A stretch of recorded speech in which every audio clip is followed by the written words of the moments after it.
highest level of creation. We are in need for Allah as Qibla, so our journey will be always possible. Because any close goal, you can reach it. Most of you are maybe engineers or finance, but you have projects. You see at the end of the project, when you reach it, you realize it. But each realization is a big issue, because if there is no other project, oh my God, you are even very, very scared that you may be even let you go. You see? Yes. So this is why it's human being. Allah is really the goal, that we always be there for us to realize all our potential of good deeds. It's so beautiful, Islam, when Exactly. Yeah. and these things is not going to hurt. So things you can talk about them in any place. To human being, they will enjoy them. I can talk, in Mexico, in Brazil, in Japan, about the same thing. Because this is what we have in common as human As beings. human beings, I mean, as diseases, take the disease of fusuq, because you were talking about something related to that. I mean, if you open all the translations, okay, fusuq, wickedness, what does it help me? Nothing, believe me. Nothing. It's just telling me this is something negative. But what does it really entail? Oh, you see what I mean? What is fusuq? Who is the fasiq? Until you click on that word in Quran to open a window for you. If I am using, if I may use the language of computers, okay? And I am saying this because we can, as a group, play a very good role in really visiting all these concepts. Because fusuq is a concept. It's a concept. How Quran defines them. Okay? إلا الفاسقين in Surah Al-Baqarah, the first few pages. الذين ينقضون عهد الله من بعد الميثاق ويقطعون ما أمر الله به أن يوصل ويفسدون في الأرض. They break their promises, their agreements. They break the relationships between people, split and divide people. Listen very carefully. And they spread the crime and mischief. Okay? Is there a trust in that society? There will be any trust in a society like that? Listen, see that how Quran is, as Nabi says, always consistent. يا أيها الذين آمنوا إن جاءكم فاسق بنبأ فتبينوا. This is googling. Yeah, you were talking about. This is tabayyanu. Because somebody fasiq. Imagine somebody is coming and telling us something that will divide us. At least, I mean, like, verify, validate. I mean, what we call this in English? The disease now that has afflicted us, gullibility. We believe everything is said to us, or any email that reaches us. How many times your wife or your kid or something, but did you see that email? And immediately we believe it. It's very good. Brother also was talking about kafir now, munafiq. But the Quran, the concepts is using helps us a lot. When we see kufr and shukr and munafiq also. Nafaq in Arabic is tunnel. Is also they don't like light to go out of the tunnel. So they work really to keep everything, hidden, and even don't let the society see the light. So this we call this munafiqeen. So they are against the truth, and they want to always keep it, and they use all what they have, as advanced technology and advanced way to keep it. But look at the Quran now. The Quran, for example, he talks sometimes, but he talks truth. Sometimes they are bad things. When the Quran talks about Fir'aun, for sure Fir'aun is not going to be happy, right? When he reads the Quran, how the Quran talk about it.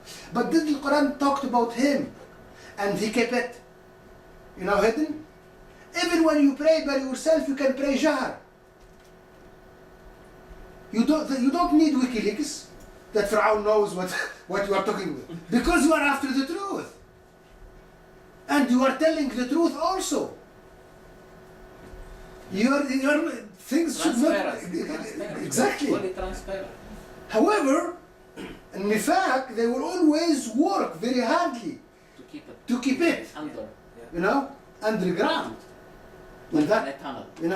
in the tunnel. This is the concept. They are very, very beautiful. And the Quran will not use munafiqun but in Al-Madinah. There is no munafiqun concept in Mecca. There is mushrikeen. They don't need it. Because Al-Madinah is the place when the society is taking birth, go to see the light. So Munafiqeen is very, very close, people working together, Like a clique. working together to not let that birth happen. So the Quran will generate this new concept.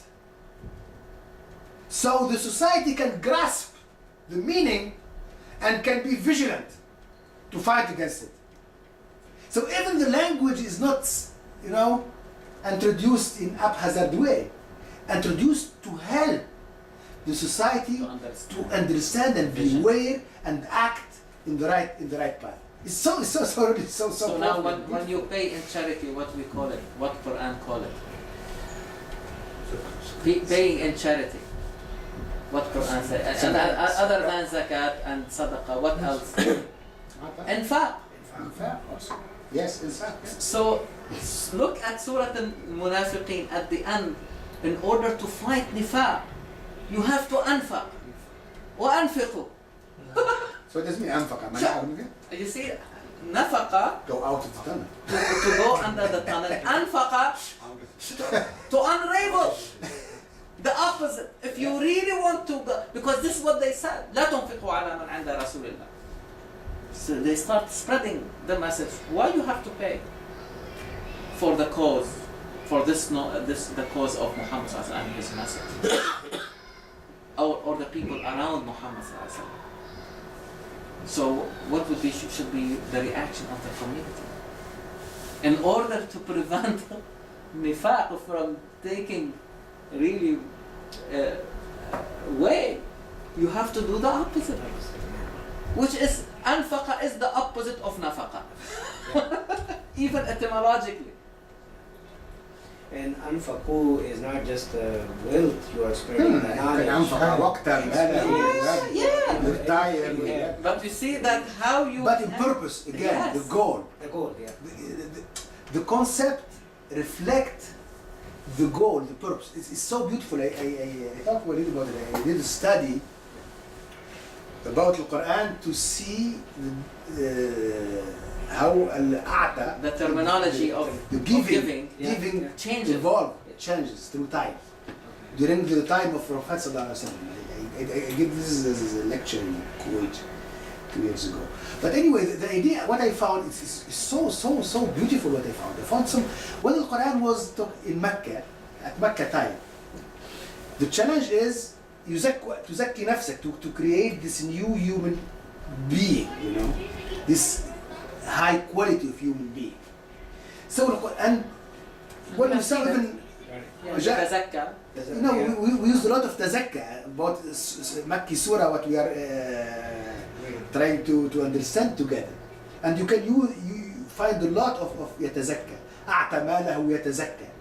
So you give, but it means the challenge the society is facing there is to have that new quality of human being that can generate or can give. Yes. Al-Madinah, so not just Al-Madinah, but you can put the spectrum. You can even see the graph. When Al-Madinah is facing different challenge, for example, Munafiqeen as very, very tight people together, and they are fighting in a way that this new ummah don't see light, will never succeed. Nifaq. So the Quran will change the word. أعطى يتزكى, you say أنفق. So أنفق will be introduced. So أنفق is also reflected the challenge. The Quran is using the language create a new concept, so the Ummah will be able to see the real challenges facing to answer, to respond to it. And the right way. When Medina will be, sieged by, Al-Ahzab, etc., and the Quran will use جاهد بماله, will use جاهد, because they use different terminology. It's a new concept will, take place that reflect what challenge the Ummah at certain times is facing. Here the idea is the Quran is not interested just in giving. You need to be aware of space and time and the challenge you are facing, so you can give toward the right qibla, the right direction. Muslim cannot just pray. When we pray, you cannot say I'm praying. You will say which prayer. Only Islam can ask the question which prayer. Is you need to be that awareness of space and time, so you can direct. Because if you don't know where in space, you can also face different qibla. So you can pray million times. Dhuhr is not. No faqih will tell you today. Oh, you prayed 1 million times Dhuhr. You don't have to pray Maghrib. There's no such thing. It's not a quantity. It's also the quality also. You need to be able to ask that question. When you're not just giving, you need to be able to determine what exactly the real challenge you are facing as community, as ummah, as a person, so you can give toward that direction that you can make, you answer that real challenge. But if you give in haphazard way, also it's not going to help. So you see, this is why that society changed the whole world. And another society, they can even give more, but they will change less. So not just giving. Giving at the right time, the right amount at the right time. Friday it will be a different prayer. So good. So. And Eid it will be a different prayer. If somebody dies, it will be a different prayer. Yeah. If you are traveling, it will be a different prayer. Yeah. So you always really responding to a new challenge. Not just haphazard. Yeah, you're doing it. And I, to be honest with you, this is really one of the most common problems, especially the new generation is facing. Because unfortunately, they were not given the chance to know why they need to do all these things. They could not make the connection, okay? Why, this, I'm sure you have asked yourself, like your peers, the same questions. Why you are doing all these things? Okay, but if they understand what is really the challenge, then they will know, oh my God, now I am doing it consciously. And I will do it out of love. Not because, okay, it is like a burden on me, let me do it and I am done with it. And if I have a chance to do it, get to know it.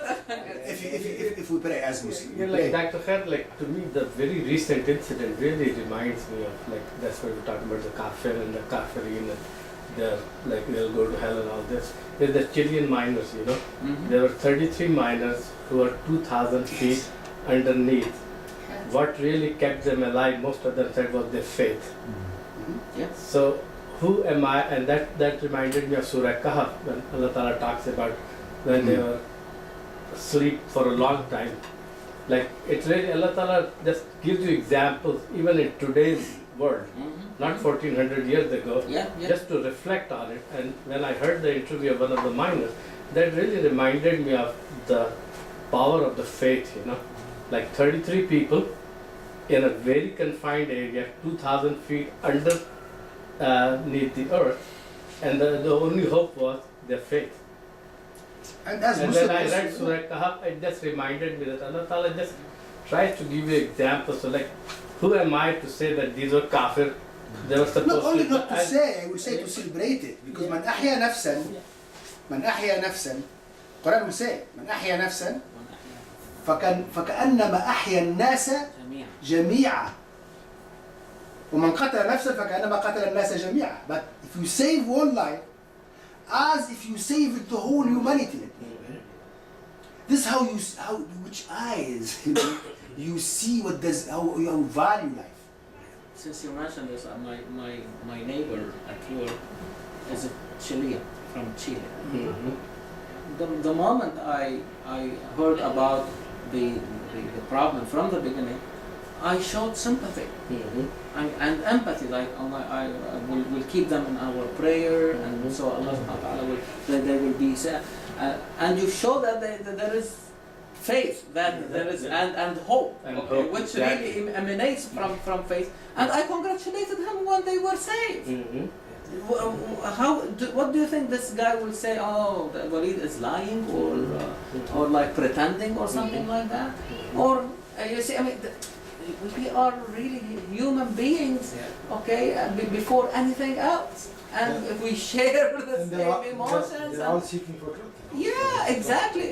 Muslim. And believe me, this friend, I talk to him as if I'm talking to you.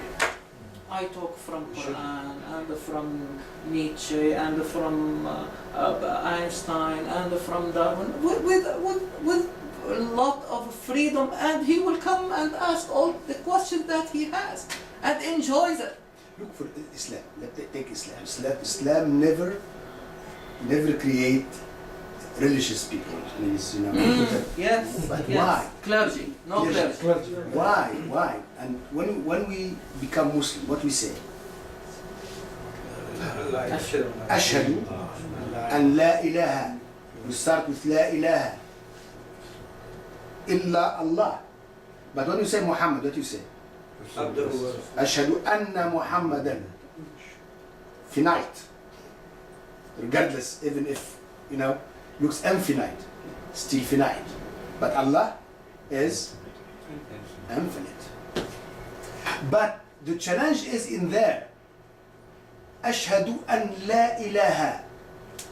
It means you should be able to say there's no God, to know Him. So we are in continuously struggle to free ourselves from what we imagined as Allah one time. We are fighting the shirk continuously also. We need to struggle daily to keep Allah as Qibla in our life. And the brother was talking about, Brother Walid was talking about the Salat, it's so powerful. I talked about it a few years ago with a Muslim friend. He was Christian and we were really in very cold weather.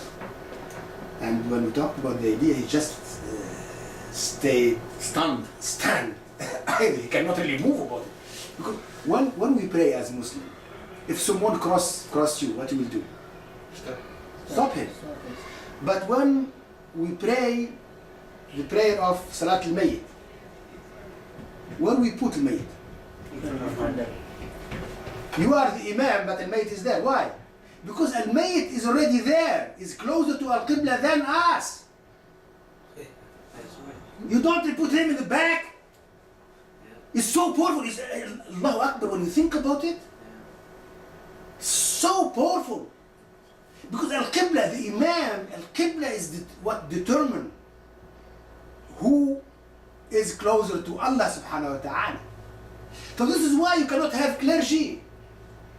Why? Because you, let's say for example, you are here, okay? I am Muslim 20 years before you, but I'm here. But you are Dhal, you don't know. But you call me, I will give you just some hints, I'll give you direction. Suddenly you find yourself closer than me to Al-Qibla. It's not because I'm Muslim 20 years before you, I'm better than you. No, you are closer than me because you have the awareness. You are in Ashhadu an la ilaha, you are already in. But the powerful way, Brother Walid said, has very good saying. I will tell you that because Descartes say, je pense donc j'existe. I think, so I exist.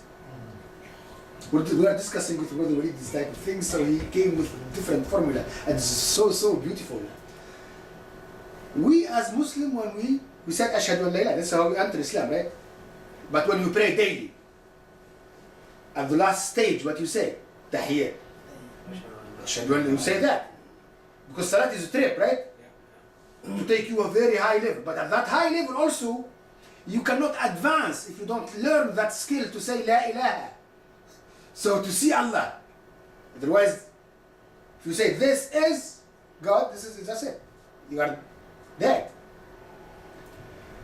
But we continue our journey as Muslims like that till the last moment. Before we die, what people try around you try to remind you. Tell you. Yeah. The challenge is to keep that struggle till the last moment. Because death is just, you go in a place where the truth is present. This is why death is the intersection between two words. The word why you struggle and you keep that struggle looking for the truth, and the word where the truth itself is there. And death is that, finite in between. This is why death has both quality. Has the quality of that word and has the quality of this word. The quality of this word, no one will own the truth. So no one will know what does mean death. How to explain it. He's a physician. He's even an infection disease, but if you tell him this is he died because of this, and he will say everyone will die because of that, no one.